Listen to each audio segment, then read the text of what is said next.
Hello folks, so this is just a quick video to show the template, the report template, in case you missed in the lecture or if you want to look at it again.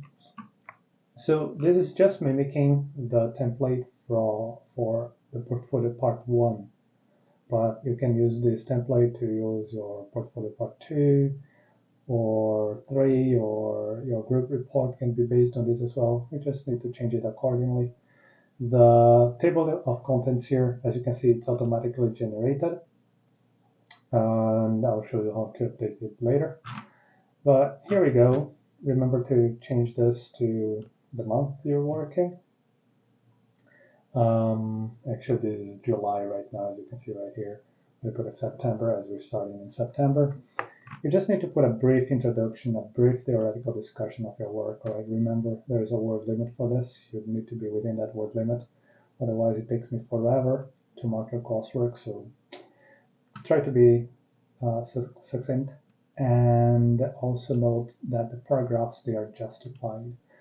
So they're not aligned left. So what I mean by that is this. So this paragraph here is justified. If I align left, it looks horrible like this. It shouldn't be like this. It should look like this. So it looks professional, and that's how every single document you write in your life needs to be like this. There is also here, I divided it in sections, so you can see here you have head 1, heading 2, and heading 3. And heading 1 is for a section, heading 2 is for a subsection, so let's say 2.1, and heading 3 is for a subsection, as you can see right here. Coding, there is this environment here that I created for you to include code, so you just need to select the text and press it here. It will format it as coding, but of course this is not coding.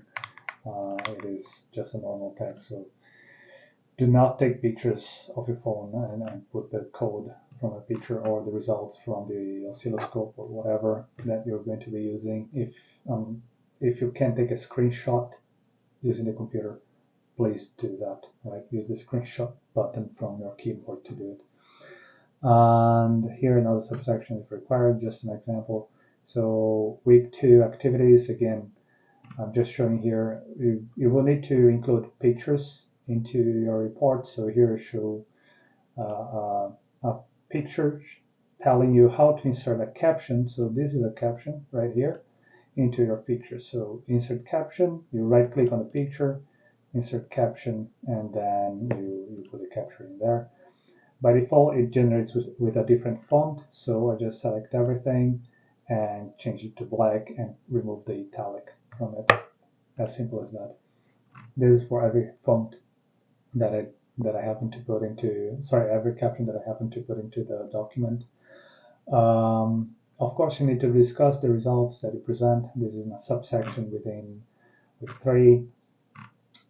Let's say if you have errors, your plot is too noisy, the result that you were getting was very, very noisy. You can try to describe what could have caused those noises. Don't make anything general saying that there's a spacecraft flying over my house or over the lab. And only put that if an actual spacecraft flew over the laboratory and then you put it there. Don't put things that didn't happen. All right. Week 3 activities. So this is basically when I expect to be doing Arduino coding with you guys. And here's how a picture from a phone of the Arduino IDE looks. It is just hideous. It shouldn't look like this, all right? So this is the Arduino IDE. I prefer the dark environment here. You can come, I believe, to preferences here, and I changed this to dark somewhere here on the theme, and I put the font size 14 just because I needed to take a screenshot, but you can use a smaller font if you want.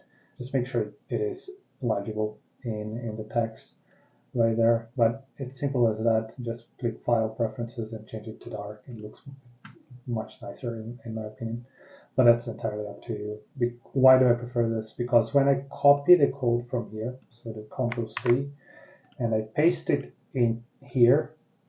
So let me delete this this piece of code. If I paste it, it looks like this. But if I select here, as I show the first option, it retrieves the source formatting, so it keeps that nice background. Your code is separated from your text, and that's what I want to do with it. Or you can just use the code in here, you copy your code into this environment, but it doesn't look as nice. And of course, references. References are very, very important, as you will be briefed from lecture 1. Plagiarism is something that the university takes seriously. I take it very seriously. So cite whichever work that you are putting into it. If you're using ChatGPT, acknowledge what you use ChatGPT for. All right, don't just put the code. Trust me, I know how to identify when a student used AI. I have experience with this, and I use it as well, not to code to do my job, but to help me with queries. So I know how it works, and you should know that I know that you know. That's probably on the slides as well from lecture 1. But anyway, you should acknowledge when you use generative AI to help you to do something. You would be not punished if you do that. Of course, if you just copy and paste the code, I cannot consider that code because it wasn't you. But if you acknowledge and say, I will use it to help me here, here, and there, that's all right. If you don't, and I identify that, you will not be marked for that. And the second offense, as you know, it's going to be a 0 on your record. So here's a reference, and as you can see, it's a special field. And if you install the Microsoft Word from the university, as you can see here, I just log into office.com. If I click here into install and more, you can install Microsoft 365 apps, and you can simply install Microsoft Office from here. So you don't need to have a pirated copy of it or anything like that. And when you do, it should already come with the Refworks Citation Manager here, the last option here. If I click it and I click it in here, it will open this guy right here. You will need to log in first, so you need to create an account into Refworks. As you can see here on the lecture template, you use login from your institution, you create an account.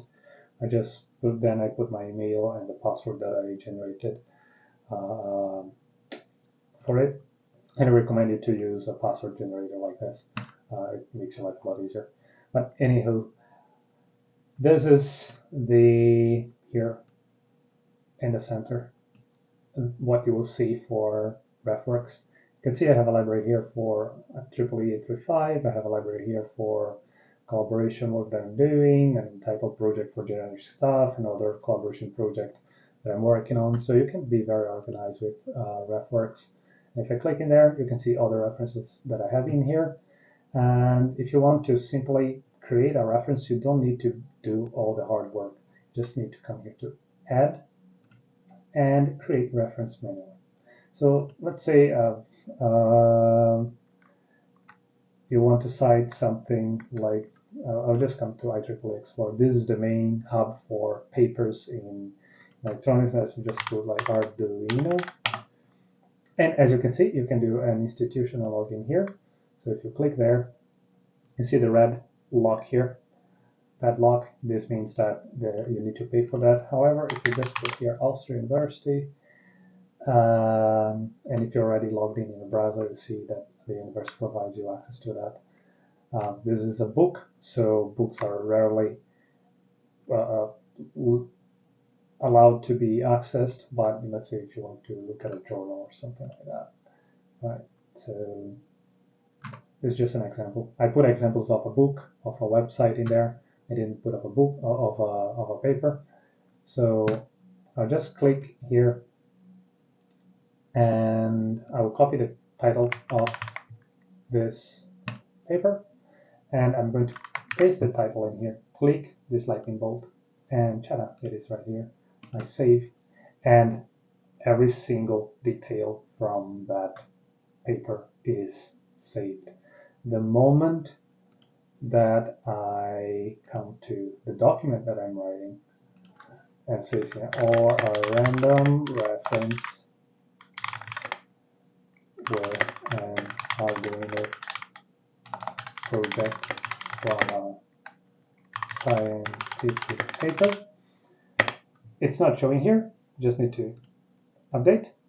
Then it is showing right there. You just need to click Cite This.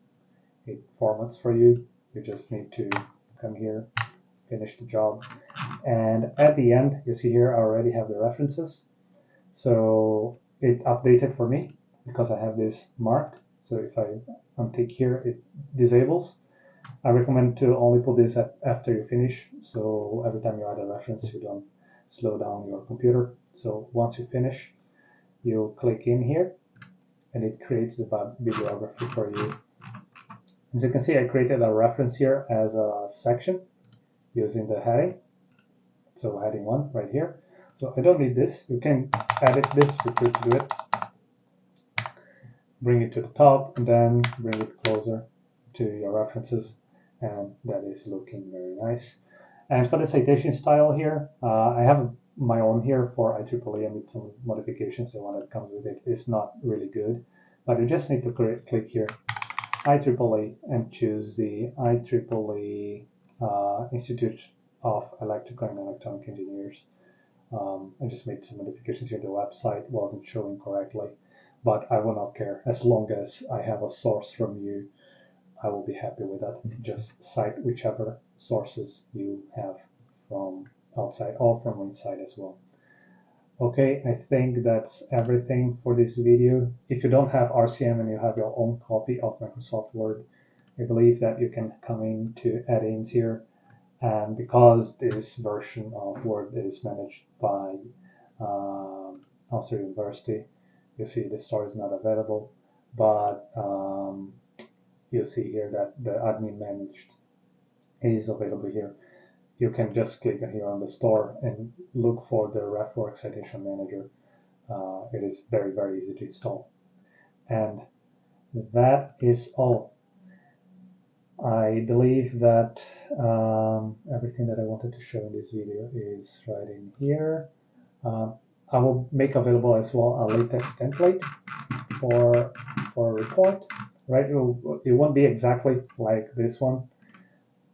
As you can see, the front page looks a bit different.